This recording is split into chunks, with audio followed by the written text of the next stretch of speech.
Mary Lee Booth is the Prevention and Awareness Campaign Coordinator for the Moose Jaw Crystal Meth Strategy Committee. Mary Lee worked for Five Hills Health Region in mental health and addictions for 23 years, which is amazing when you're only 29 years old yourself, right? And she has been retired for the past year. She is a proud mama of 3 and a grandma to 6 beautiful children. So Mary Lee, thank you for taking time out to share with us today, and welcome. Well, thank you, Della, for the nice introduction, and thank you to Square One Community for all the good work that you're doing in the community, and for allowing me the opportunity to talk a little bit about the Crystal Meth Strategy Committee and what we're doing this week, in particular, the Crystal Meth Awareness Week. So I'm going to start by sharing the screen. I have a PowerPoint presentation. So as I'm talking, I really want this to be interactive. So please feel free to ask questions or provide a comment. I really would love this to be interactive. So, I get tired of listening to myself talk. So please, be involved as I'm going through these slides. So I'm just going to share this. Can you see it? Okay.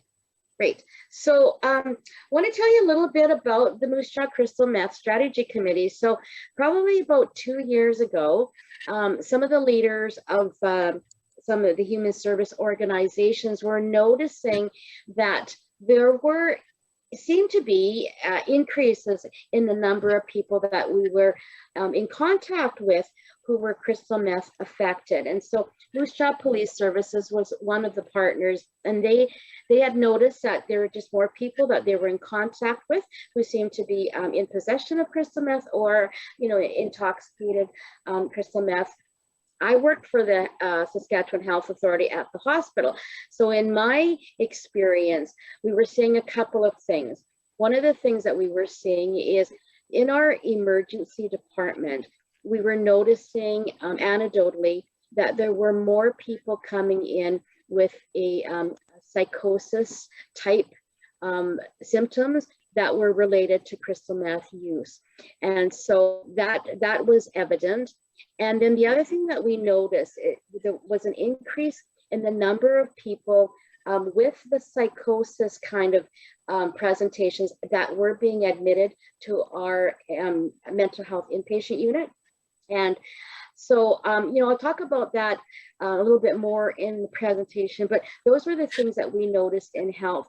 And I know that Angela Sarita from the Moose Jaw EMS had also said that they noted an increase in the number of people that they were attending to who had been using crystal meth as well. So, the agencies all started talking about what they've noticed. And in April 2019, we put together a drop-in coffee event. And Christine was also involved in that first initiative, Christine Boychuk. And I think, Christine, I don't know exactly how many, maybe we expected 25 at the most.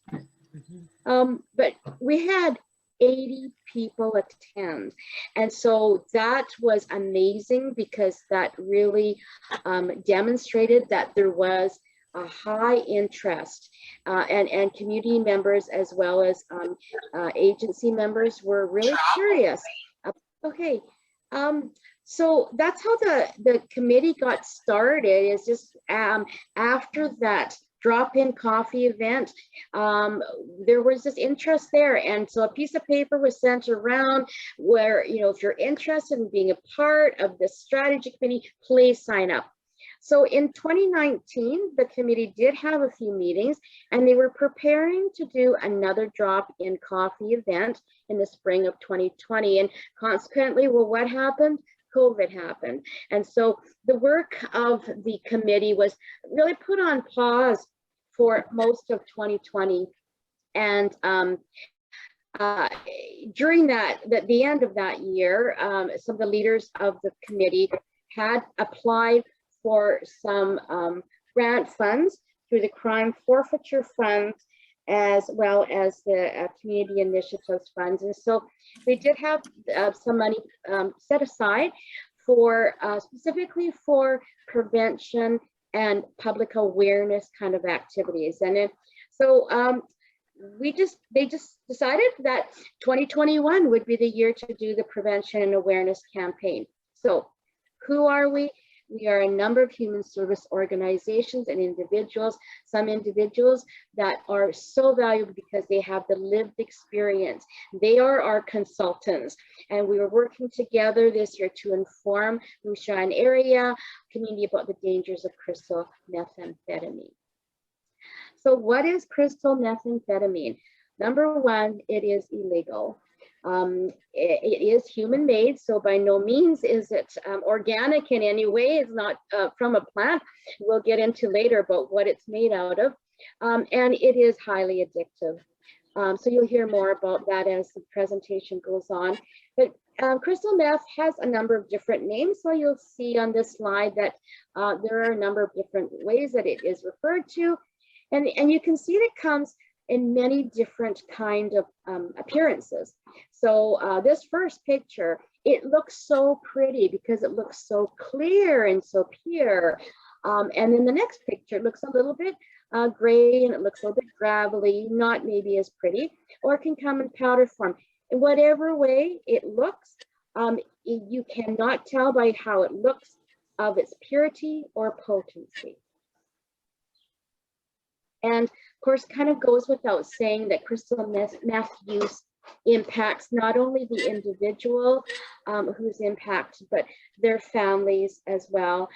There is a high impact to health services, policing, and the legal, the court system, in general, community safety and well-being, and the business community as well. So it's really far-reaching impacts.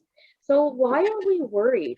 And like I said earlier, there has been a noticeable increase since 2015. So in the last 5-6 years, Devin Olenek, who is the chair of our committee, talks about a time in early 2000 when crystal meth was also a popular drug. And at that time, it was also popular in the states of North Dakota and Montana. So Saskatchewan had also some effects from that. And then it kind of went away for a while, but again, since about 2015-ish, seems to be a very popular drug of choice in, not only Moose Jaw, but in the province of Saskatchewan. And like I said, that the police had seen crime violations involving crystal meth increase. And so what I know is that since 2015, there's been a 2,000% increase in simple possession charges. So simple possession is when an individual has drugs for their own use. So it's not a large amount of drugs, but it's for their own use. There's been a 2,800% increase in possession for the purposes of trafficking. So those are larger amounts that are, very clearly the person is too much for them to use themselves, and very clearly that they're going to sell it. And so I don't have any information about the stats on producing meth, but our police friends say that it is produced locally, and it is produced so cheaply that makes the drug so cheaply. So there really is a market out there. And we'll get to that in a minute about why crystal meth is so attractive. So in health, we know that the number of people that are coming in to addictions programs, detox, treatment services, that up to 50% now of folks are admitting to having used crystal meth. And that's information I got from Chad Top from the Detox Center recently. So why are we worried as well? And crystal meth is such a powerful and dangerous drug that it just makes people think and do things that they would not typically do. And so you'll see later, because of the bad chemicals that are involved in the cooking of crystal meth, why it would be so bad for the brain. But it does cause some people to have psychotic-like episodes. And this makes it really tense and potentially dangerous for everybody involved. So not only for the person affected, but also police, EMS, and healthcare workers that are attending to them. It could be potentially dangerous situations, because the person, when they are experiencing psychotic episodes, they might be seeing or hearing or believing things that aren't actually happening, and you know, it can be a really scary situation for them, and they can become quite aggressive during that time. So why are people using meth? Well, it's very cheap, and like I said, it is produced locally now, really cheap. So I understand that you can get a hit anything from between $3 to $10 a hit. What I understand from one of the people with lived experience who consults with us is that he said he gave an example of one day when he dropped $900 on cocaine that he used in one day, he said. And I mean, I think, oh man, oh boy, for some people, that's what they have for the month. And he said when he found out about crystal meth, that it was so cheap, I mean, it was sort of for him at the time a no-brainer. Is that cocaine being that expensive, crystal meth so cheap? It's also really available, and what I understand from our police friends is that if you want it, you can ask, and somebody will know somebody who can get it for you. I also understand it is sold from apartments, houses, or vehicles. Those are the most common places where it can be sold. And the other thing that makes it really popular and attractive is that there is this huge high the first time you take it. And it's this powerful euphoria that can last between 4 to 12 hours. So it's a long high, again, for very cheap. And it's very addictive. So once people are on it, you know, it can be, there can be this high draw to looking for more. So crystal meth is most commonly smoked or injected. The reason being is that it gets into the bloodstream very quickly from those types of ingestion, but it can also be swallowed because it can be made in pill form, and it can be snorted because it also can be in powder form. Those are less preferred, but no matter which method it's taken, it still is dangerous, no matter which way it's used. It can take 1 or 2 days to entirely leave the body, but like I said, you know, the high can last between 4 to 12 hours. So this slide, I just want to say, if you take nothing else from this presentation, please take this, spread this information. It is so dangerous right now to buy any kind of street drugs, not just crystal meth, but, you know, ecstasy, I mean, even cannabis, because there are things that you don't know. There's no standards or in the production of street drugs, and no quality assurance. So crystal meth is often mixed and found in other illicit drugs. So people, and this has led to, you know, overdose, especially, you know, you were hearing now about potentially fatal overdoses because fentanyl or carfentanil is mixed in with other illicit drugs. So you think you're buying something here and it's not. So this is so scary that, and this is, again, please share this information with people, because you know, we can prevent deaths, and there have been meth related deaths that have increased over the last 5 years as well. So I'm just going to pause for a sec. Any questions or comments so far before I move on? And Dell, I'm just admitting, I see that there's been a couple people that it says admit this person. So I just, when I see that on the screen, I just press admit. I have a question, Mary Lee. Has there been a huge increase in crystal meth with COVID? Like, have they found that crystal meth has increased dramatically throughout this last year? That's a really good question, Tony.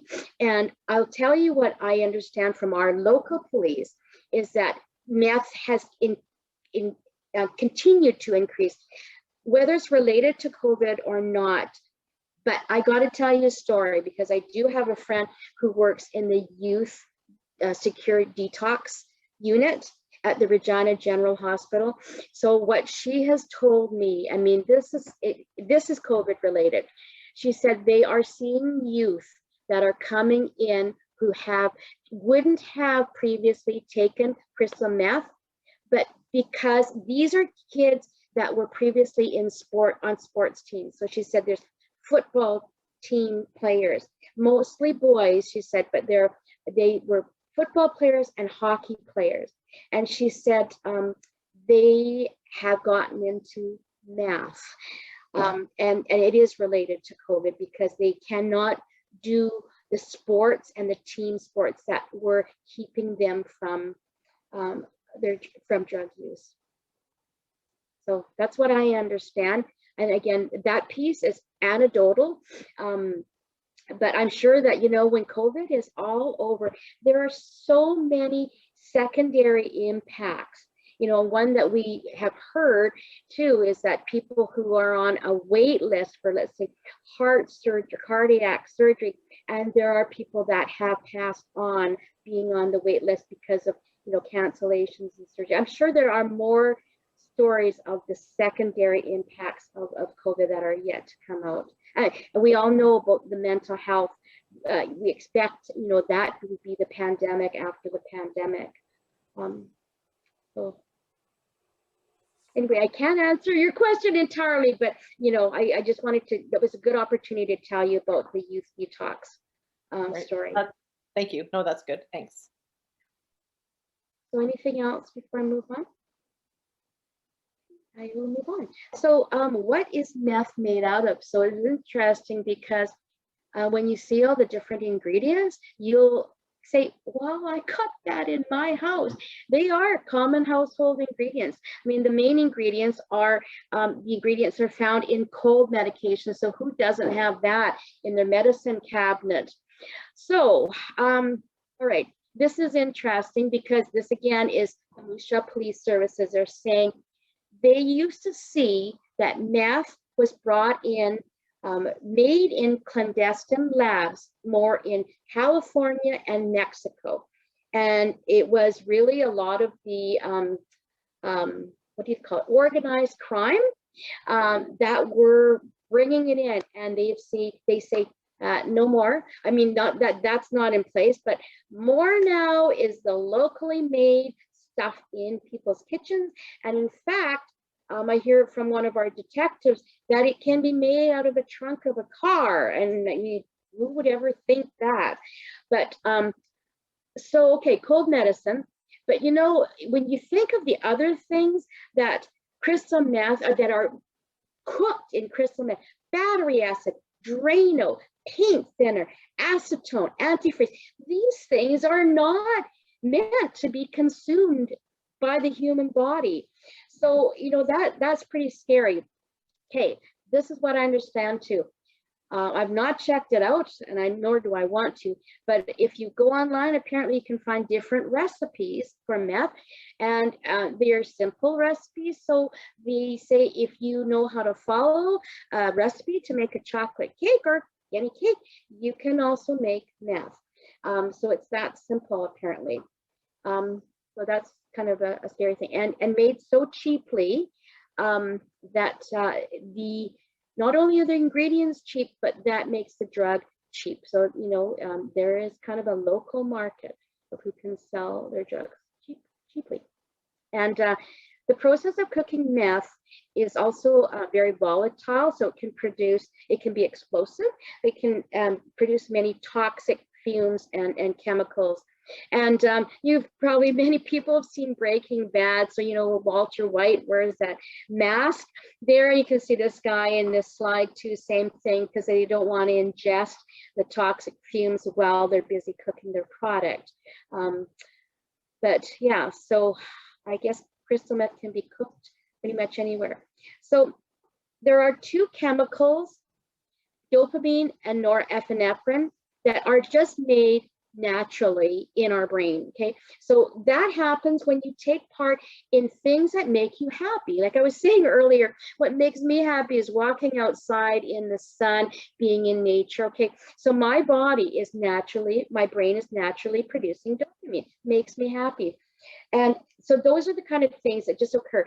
But the crystal meth boosts the release, particularly of dopamine. And it's that huge release of dopamine that gives that great big, huge high and euphoria that makes you feel both excited, alert, makes you feel really, really good. And so that initial high is very addictive. And that's kind of what, folks that become dependent on crystal meth are looking to reproduce that initial high. So crystal meth can also make people feel and believe that their performance is enhanced and that they have this overall sense of well-being. It makes people really restless, but really alert, both mentally and physically. So you can tell that somebody is using because they seem to have lots of energy, might be really talkative or nervous. Not always, but they could possibly be experiencing paranoia, hallucinations. They might have some aggressive behavior.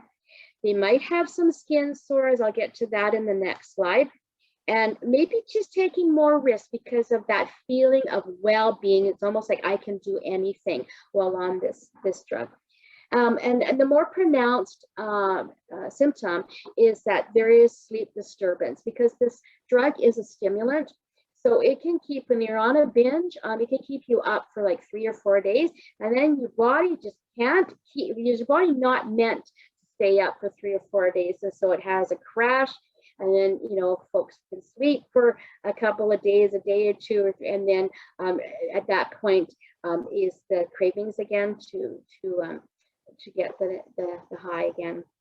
So I was saying that sometimes people will get skin sores, and that's because crystal meth has this symptom.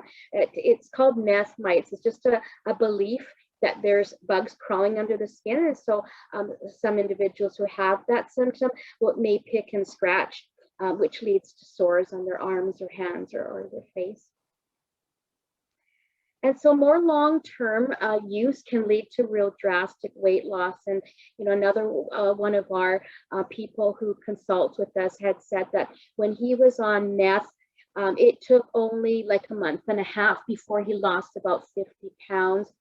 And as you'll know from probably the 60s or 70s, the amphetamines that were used in diet medication. And so, I mean, it helps to reduce appetite. It can also damage bodily organs. And again, that leads to other things like heart disease or strokes or other things like that. If people are snorting the drug, it can damage the nasal pathways.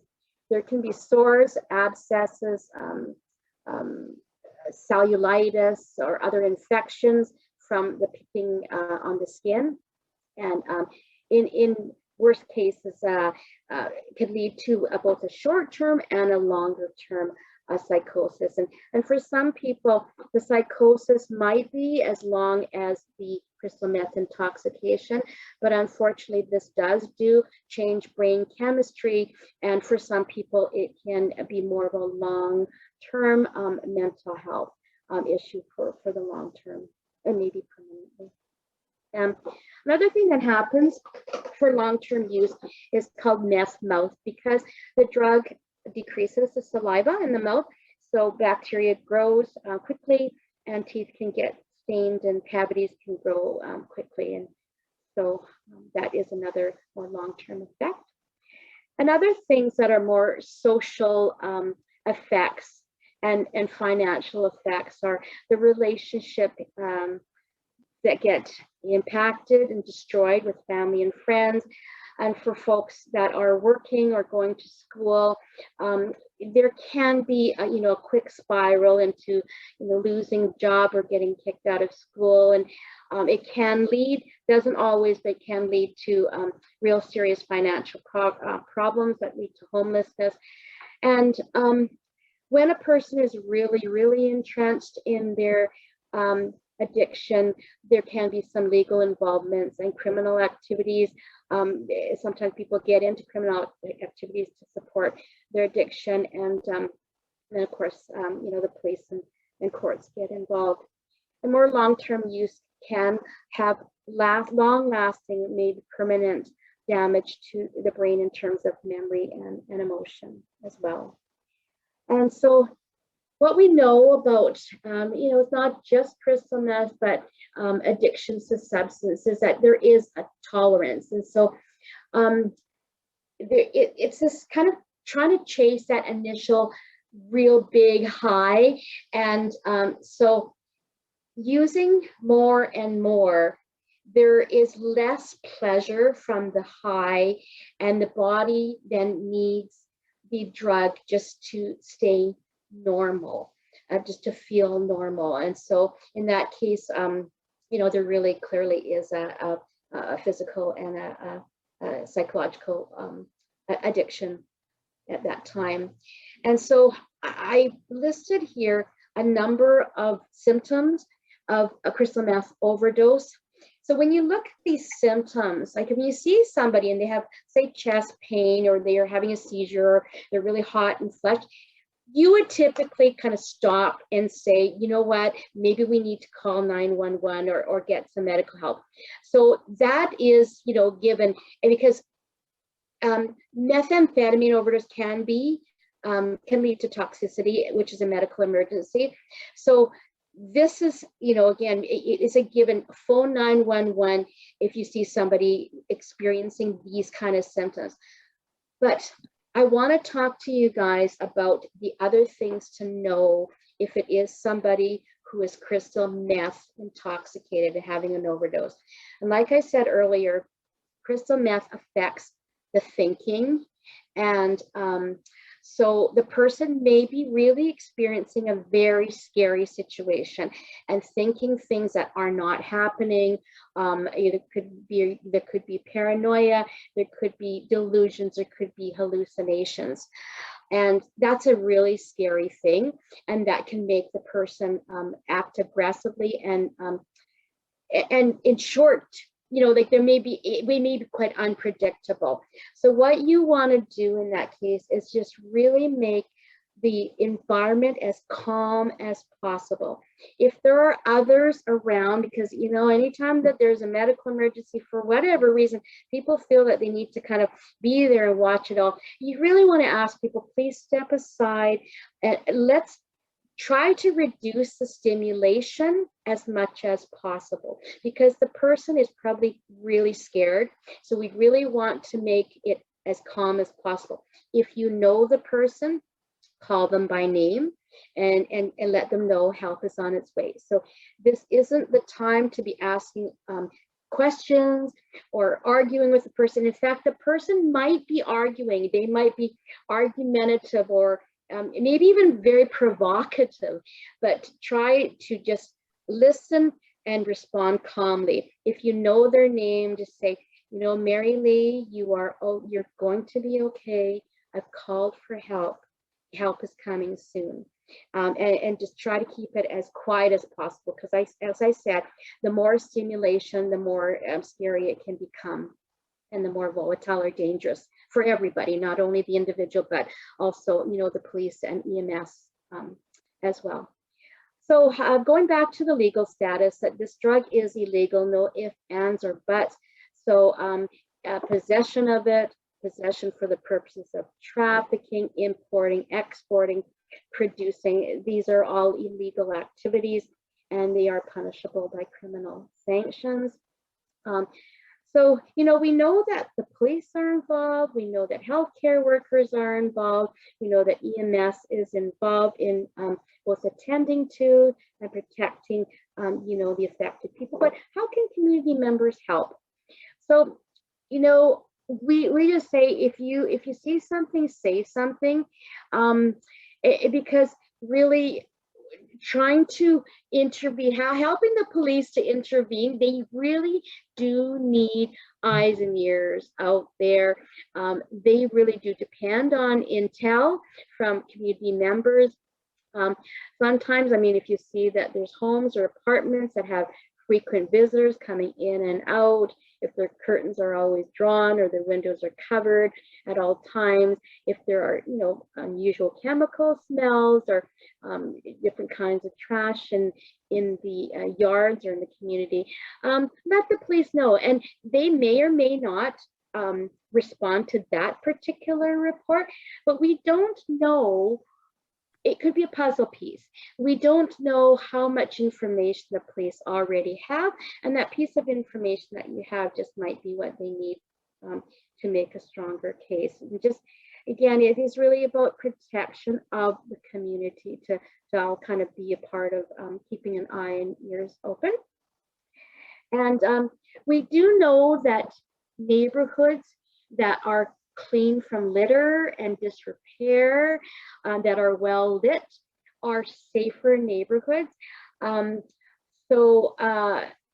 Neighborhoods that have, you know, I guess like a lot of litter, a lot of graffiti, a lot of disrepair, are just more at risk for criminal activity, not just, you know, producing crystal meth or selling crystal meth, but other kinds of criminal activities as well.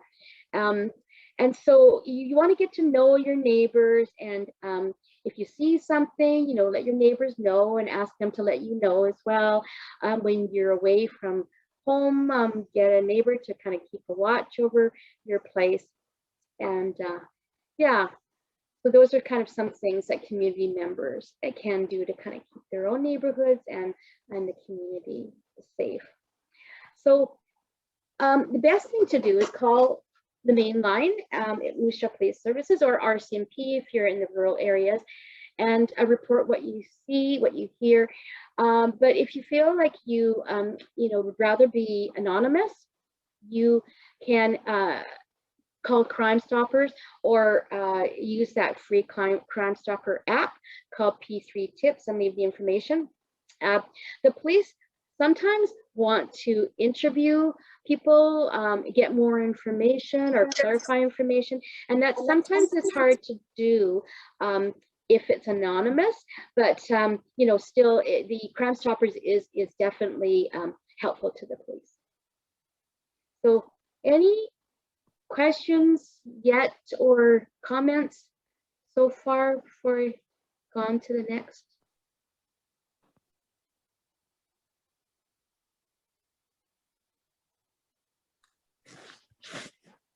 No? Okay, I'll move on.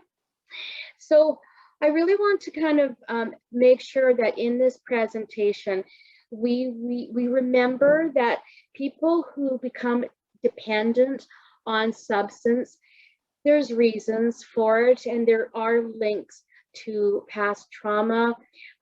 We know there is a strong link to when there is an unmet mental health need, that this is there's strong likelihood that that drives people to drug misuse. And so, you know, remembering that and helps us to really remember that these are people that have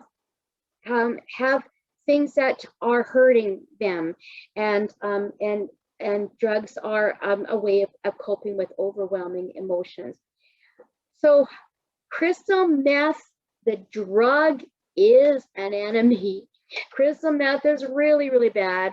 Now, the people that are producing crystal meth, I mean, that's just not cool. That's not cool. But that's crystal meth, the drug is the enemy.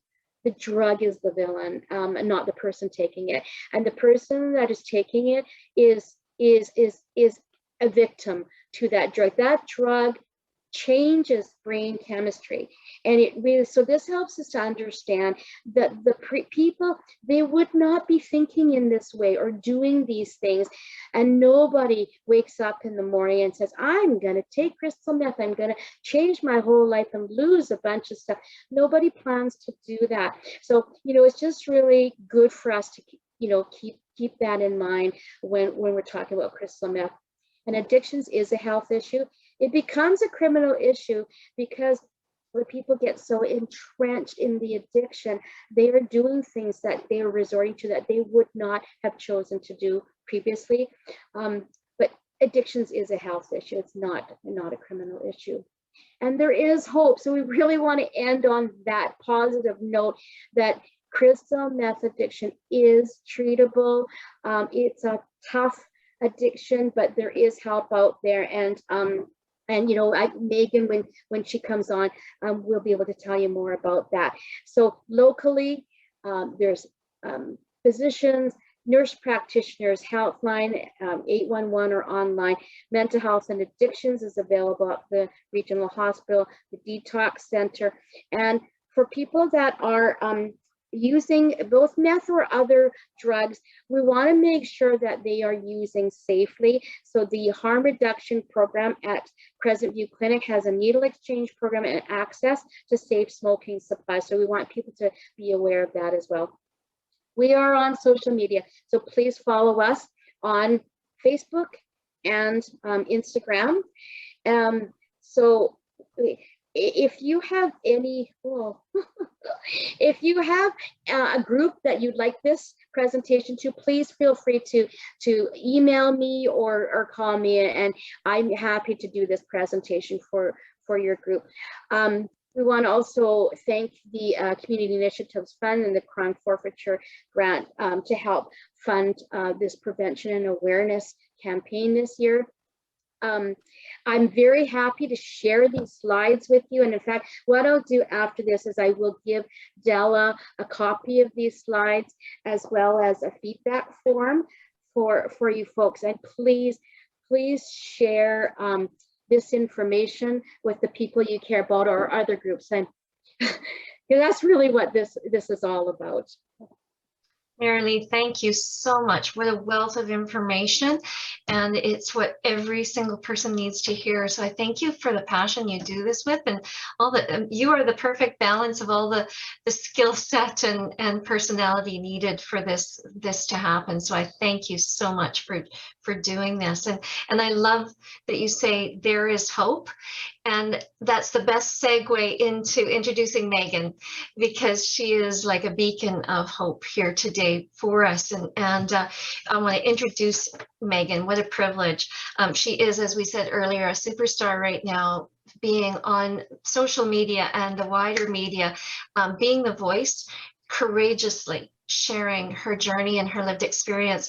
Meagan facilitates the Speak Out group locally as a member of our Square One community board, and is the newest employee of John Howard Society, and does so much more with her boundless enthusiasm, advocating and supporting those who are living with vulnerabilities. And so today we welcome Meagan. Thank you. Thanks, guys.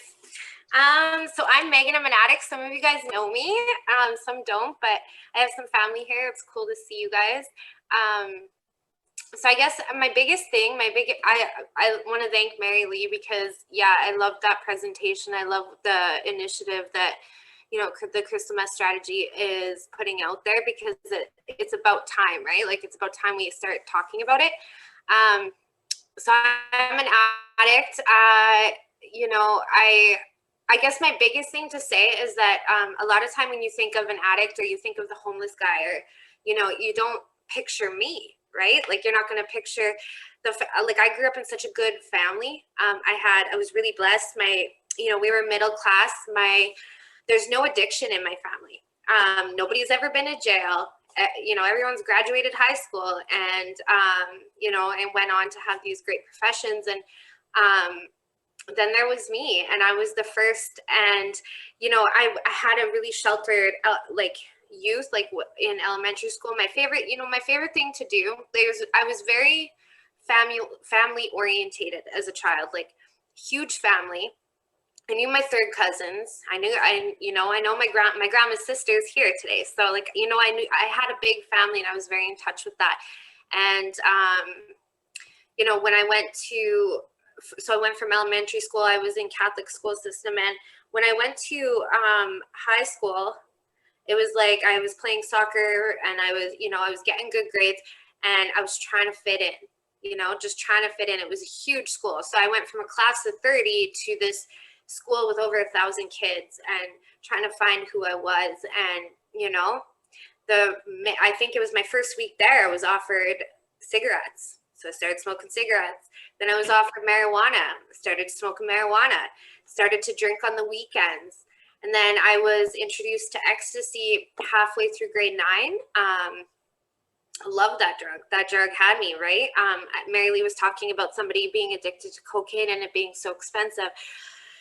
Drugs back then, when I was, you know, 14, they were expensive. And I learned real quick that, you know, I had a part-time job, but I learned real quick that if I sold the drugs, so I was a drug dealer, if I sold the drugs, I'd have more money to pay for, or to buy myself drugs, right? And that's why I always get upset when people, you know, when we talk badly about the drug dealer, because the drug dealer is the addict, the car thief is the addict, you know, like we're all the same. And yeah, so I started selling drugs, and you know, this one guy told me, I was hanging out with older guys because that's where I got my drugs from, and he told me that, you know, if you try this drug, which was crystal meth, you'd have more money in your pocket, because I had been spending all my money on ecstasy. And you know, the very first time he said that, I turned it down. And the second time he asked me was a different day. I don't know. I think you know, I had a soccer game that we lost. Was fighting with my mom and dad because that's what, you know, the relationship started to fail. And I don't know. I was just like, yeah, sure, let's try it. And you know, that was the moment that my whole life changed. I was doing drugs on the weekends, you know, to party. When I started with crystal meth, I'll talk about the high from it. The high, like Mary Lee was saying, like it was just ultimate, you know. I was trying to fit in high school, and now I didn't have to, because all those insecurities I had were gone. I had the confidence. I was like, I am awesome, right? Everything I did, I was awesome at. My job, you know, all of a sudden I'm like the best employee at my job. School, I'm like, have all this energy to study, and soccer, like I'm playing I think I was playing for 2 teams at the time, and I was just the best player on both, you know? So why would I want to stop doing that? Of course I'm going to want more. But nothing ever came close to that first high. And slowly, like, using on the weekends turned into using every day, turned into I couldn't wake up in the morning without it. I needed to get high before I went to work, after I went to work, while I was at work. I needed to get high at school, before I went to school, after, during, constantly running to the bathroom or to my car to get high. And when I started using, crystal meth was still a closet drug. I call it a closet drug. It wasn't cool. None of my friends in high school were doing it. It was these older kids that I did it with. And, you know, I was hiding it from them because I knew what they wouldn't like it, right? Like they would, even though they were doing other drugs, crystal meth wasn't cool yet. Fast forward till I was 16, and I got my first trafficking charge. And, you know, I was caught with quite a lot of drugs. And that's when my family started to realize that I had a problem, right? So they start to reach out for help, and I'm like excited to see them. They're in this video that premieres tomorrow talking about it. But they started to reach out for help, and they just kept hitting brick wall after brick wall. You know, the school couldn't help. They promised me, they signed for a tattoo. I was bugging my mom for a tattoo, and she said, okay, I'll sign for this tattoo if you go see a counselor. And I agreed, right? So I got my tattoo and I went and seen this counselor. And then my mom goes to the counselor. I found this out years later that my mom went to the counselor, and the asked, okay, so what's going on? Like, what drugs is she on? Is she still using drugs? How do we help her? Because at this time, the relationship with my parents, like drug use, like I said, it's never been in our family. So my family didn't know who to reach out to, right? They didn't know who to talk to. It was it was embarrassing, right? Like you don't want to say that your daughter's addicted. My mom was working with social services and stuff. And so, you know, she would work very closely with probations, and I had a trafficking charge. So my name's coming across, you know, in her work office. So she was embarrassed to even go to work. But anyway, so my mom talks to this counselor, and the counselor says, well, she's over the age of 14. So legally I can't tell you anything. So I feel like there's so many brick walls for us to help our children, like as a parent to help their children. And yeah, anyway, my family started to, like, I started to get into violent fights with my mom, and I had to, like, her and my dad started to have stricter rules at home. And, you know, and I said, you know, screw this, like, I'm 18, I can move out, right? So I moved in with this guy, and I moved up way up north. Like, it was paradise in the beginning. I'm dating a guy that has a motorcycle. Like, it, you know, I just thought he was so cool. And then when I got there, it was like all of a sudden I'm not allowed a phone, and I'm not allowed to talk to my friends. And anytime I would try to leave, he would make it so hard that, like, he would, you know, go and threaten my friends, or he would tell my family that, you know, I'm just trying to get her off the drugs. And, you know, they believed him, and then I didn't want to be a burden to anybody. So finally I just got to the point where I was like, this is what I deserve, right? Like, I made this bed, now I gotta lay in it. So I was with him for a few years, and during that time, like, it was so controlling, abusive, physically, emotionally, financially, right? And I was such a baby that I didn't know what was going on. I didn't realize that I was, you know, living with a narcissist. Like, I didn't get that. And he ended up having a double life going on, and he ended up getting arrested for, like, stolen vehicles and stuff that, you know, I had no idea about. The first chance that, or as soon as the moment that that relationship had ended, because he was in jail, well, first off, while I was with him, I couldn't use, because I wasn't allowed to leave the house. So I was sober while I was with him. But as soon as that relationship ended, that first day, I was picking up crystal meth. That was my drug, you know? By the end of that week, I was using more than I had ever before. So I didn't have trauma before I was an addict, but I definitely got it while using. I vowed that, you know, after being controlled and being a victim of abuse, I decided that, you know what, for now on, I'm going to be the abuser. And that carried on into my relationships with my family, my friends, boyfriends after that. Like, I had to be the abuser. I had to be the controlling one. I ended up, and then I said, you know, he's such a big bad criminal. Like, I'm going to show him what a criminal is, because I had sold drugs before, and, you know, that I would just go back to doing that. And so for the next few years, like, I was in and out of jail. I would, you know, I never went to a detox or a treatment center. I didn't really know. I guess I didn't really want to. I didn't even look into them, because usually by the time it got real bad, I ended up back in jail, and that would be my detox center. And when I'd go to jail, I'd always have these great intentions. I would call my family. I'd be like, Mom, you know, this time's different. I'm going to change. Like, I'm going to be good. And I'd have these good intentions for when I got out. It's just that I started using at 13. I never grew up. I didn't know how to live. I didn't have those basic life skills. I didn't know that, you know, I could get a job, but I couldn't keep it, because my drug, as soon as I would get that job and things would be going good, I'd have my own apartment, I'd have all that stuff, I would be like, oh, I deserve a hoot. I can go use, you know, I should be able to reward myself. Things are going good. It's not going to be like last time. This time's going to be different. So I'd go and I'd pick up, and it wouldn't take long, and I'd be back in jail, right? Because I'd always end up having to sell drugs in order to use the drugs. And, you know, sooner or later, you know, you end up back in jail. The last time I was arrested was in 2016, and, you know, I was dating this guy, and so we get arrested, and this time was different because the times before that I was never caught with very much. Like, it was easy to, you know, beat those charges and all that. This time I was caught with so much that it was just, you know, I knew it was going to be bad. I was caught with a large amount of drugs, cell phones, scales, like all, you know, just, it was one of those big busts, right? And so I knew that this time I'm going to be in a lot of trouble. And I went in, and my mom, when I first phoned my mom, she was like, I had enough of me. Like, they had helped me out so many times. And then I called my auntie. So this is how my auntie, Roxy, found out.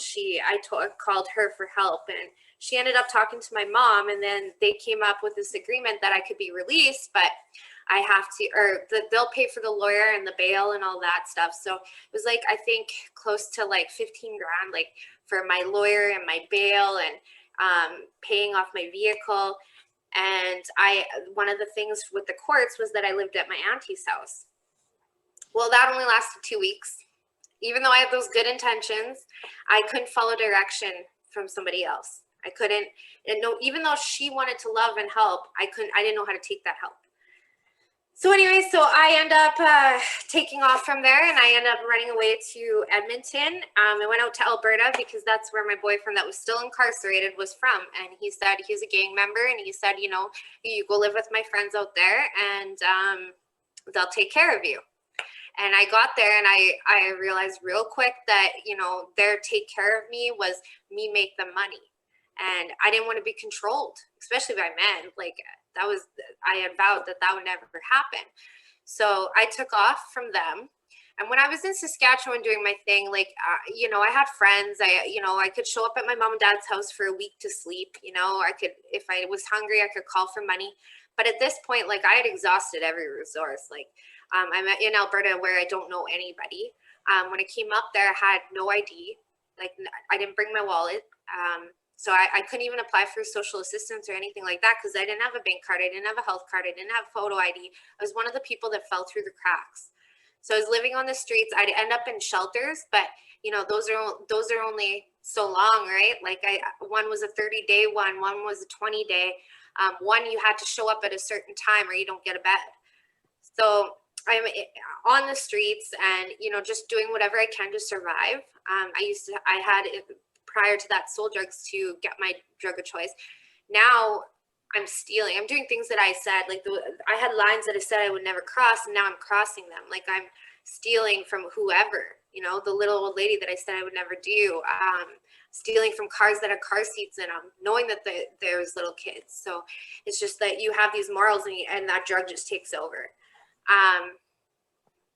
Those guys that I took off on ended up catching up to me, and, you know, I was kidnapped and raped for 3 days, like, beaten so bad. My eyebrow bone, it will, like, never be the same. I remember going to the Edmonton hospital, and I think that's the first time I really seen the stigma of addiction, because when I came in there, I was just treated like a junkie, you know? Like, I wasn't, they put me on a chair in, like, this little room that's not even a hospital room. There was no buzzer. It was like a closet, literally had brooms in it, and they forgot about me. And I remember the sad country songs on the radio playing, and, like, just thinking I was in so much pain. I couldn't even get off the chair to go and be like, hey, you forgot me.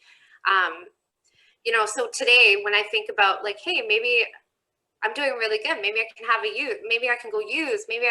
I always think where drugs take me. Drugs take me to that brokenness, that loneliness, and, you know, being forgotten. That's where drugs will take me. I ended up coming back to Saskatchewan. I, you know, told my family I would turn myself in, and, you know, it took a little longer than a little different than I planned. But I ended up in Saskatoon, and I ended up turning myself in there. The police were there raiding a hotel room, and I just, you know, I could have ran, I could have gotten away, but I just finally said, like, I'm exhausted. After being raped, I hated the world, right? Like, people kept trying to help me. You know, there's good people out there, and they would try to help me, but I didn't know how to receive help. And I was so frustrated with my living conditions and with what was going on and what had happened, that I expected everyone else to just, you know, screw me over or try to hurt me. So I end up in Pine Grove Correctional in Prince Albert. And, you know, it took me about 2 weeks to sleep it off. And then I realized, like, what did I do, man? Because all that hate and that shame and that guilt and all that stuff now is tenfold, because now I don't have crystal meth I don't have that drug to cover it up or to cope with it.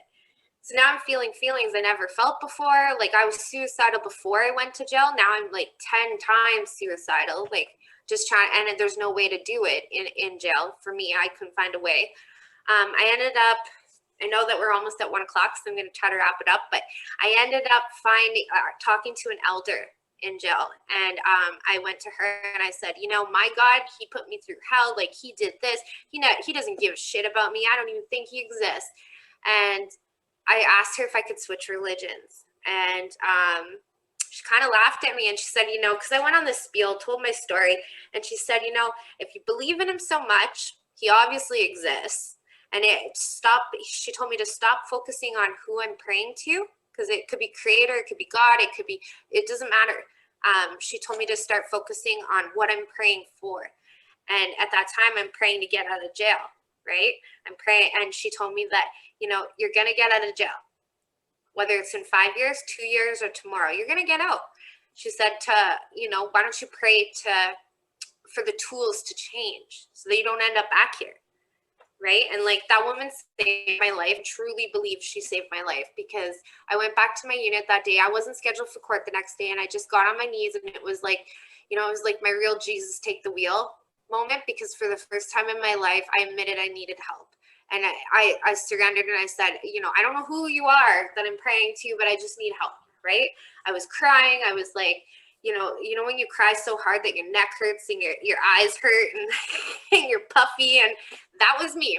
And I prayed, and I said, like, I need guidance. I don't want to live like this anymore. Like, help me. I remember thinking in there, you know, like, how did I screw up my life so bad? Like, I was a good kid from a good home. Like, how did I get to Pine Grove Correctional for the 30th time, you know? And I was only 28 at the time. Well, he answered. And the very next day I got called down for video court. And I remember they put you in this cell to wait for it to go on to video court. And I was a little worried because I kept having charges keep coming in. So I ended up praying again. I'm like, Kate, I'm going to trust you. I'm going to trust that this is the plan. This is where I'm supposed to be. And yeah, I go on video court, and they're accepting me to this program called Drug Treatment Court in Regina, which is a program that it's a 16-month program that helps with drug-related offenses. It helps you with, you know, you got to go to I had to go to Pine Lodge. I had to live in a approved residence, which was Kate's Place in Regina. It's a sober living house. And you know, I had all these tools, everything that I prayed for, all the tools, every need was about to be met if I take this program. And the crazy thing is it's like, this is why I always talk about addiction and like our brains. It's a disease of the thinking, right? As soon as I heard that word release, I went back to my unit. I got on the phone and I called the dope guy. I said, can you meet me at the courthouse? I'm getting released on Tuesday. And it's so crazy how we change, right? I ended up getting released on Tuesday, and they go and they take my handcuffs off, and I'm getting shoved, like they let you out this door. And I'm so grateful because Kate's Place, this little lady, Arlette, she's amazing. She's always in such a hurry. So she gets out of the car and she's like, come on, we gotta go, and I'm like, are you the dope guy? Like, like, who are you? So I never got to meet the dope guy because, you know, Kate's Place was there, and I believe my higher power sent them to pick me up. I ended up in drug court. I have not used drugs since the day I was arrested in Saskatoon. So I'll be 4 years in September. My biggest, you know, I did this moral recognition therapy. I went to 12-step programming. I am constantly learning, you know, because here's the thing, like, there is no cure for addiction. There's no cure for crystal meth use. There is no cure. I wish there was, but there isn't. And the only thing that there is a treatment. And if you had cancer, you'd probably do chemo and do your treatment, right? If you had any type of disease, you do treatment. Well, addiction is a disease, and I need treatment. And my treatment comes in many forms. It's 12-step programs. It's service work. It's my group Speak Out. It's being involved in stuff like this. And my biggest thing today, like, I made my way out of the trenches, right? And my biggest thing is I never want to turn into the person who forgets where I came from, you know? And so I always want to be in those trenches. I want to be down there. I want to be pulling people out because, you know, somebody pulled me out, right? Or actually, many people did. And now I just want to give back as much as I can and show people that there is hope. I love this school initiative because I feel there was so much speakers come in about drunk driving that I never really drank alcohol and drove. I did drugs and drove. I didn't see the difference. I thought those were two different things, right? But I think it's really important to get people in there and talking to our youth because, I mean, that's where it started. By the time I was 18, it was too late, right? So thanks. I'm sorry I went over. Please do not apologize. Meagan, number one, I'm having a hard time talking. You touched my heart so deeply. You are hope. And we're so grateful that you are learning, but you are also teaching. you're taking those and you're teaching. And we thank you for being our teacher here this afternoon and sharing courageously your story and the hope within that story. Thank you so much. Is there any questions anyone has? I am aware of the time, but I want to give that opportunity. Some people have had to leave, and I respect that totally. But if there's anyone that has a question that's burning on their heart. I just have a question for you, Meagan. How has it been for you with rebuilding your relationships with your parents and family? Oh, I love this question. I was rushing and I didn't get to talk about it. So I came into drug court. So my family had cut me off by the time I was in jail. I had to go to legal aid to get a lawyer, and you know, they ended up getting me into this drug court program. And Kate's Place became my family until I could earn my family back, because trust is not earned overnight. I remember I was maybe 3 or 4 months in the program, and my grandma got rushed to the Regina Hospital by ambulance, and I remember nobody told me, and they were all so scared that that would be a trigger for me to go relapse. So, you know, there was a lot of boundaries and like trust that had to be earned back. Today though, so last summer I was putting my nieces, this is just a huge example. Last summer I was putting my nieces into ballet, and I get to be a part of my nephew and my niece's lives. That's another huge thing, right? Like, I don't have kids, those are pretty much my kids. But I went to go put them into ballet, and I didn't have a credit card at the time. I had a Visa debit, and it wouldn't accept that. So I called my mom, and I'm like, can you, like, you transfer the money. Can you pay for their ballet? Cause it's my gift to them. And she goes, well, here, I'll just give you my credit card number. And like, I don't know if this means anything to you guys, but that's something so huge to me, because before I would have drained that thing, you know? And today, like, I used exactly what I needed, and I e-transferred her exactly what I had used, which is like huge, like, to be trusted like that. Like, I'm gonna cry. You know, my auntie and my cousin Ashley and Marilyn are on here right now, and like, that's another thing. Like, I wasn't at Christmases anymore. I wasn't, you know, at family reunions. I didn't see my family. When I started to get clean, I remember Auntie Marilyn, Roxy had picked me up, and we went to Auntie Marilyn's house, and it was just like no judgment. Like, I had my family back, right? Like, I could come in there, and it wasn't like, oh, she's here, you know, like, hide your purse, right? Like, I was just loved. My cousin Ashley, you know, despite all the things that I had done in the past, like, she wasn't afraid to pick me up and drive me.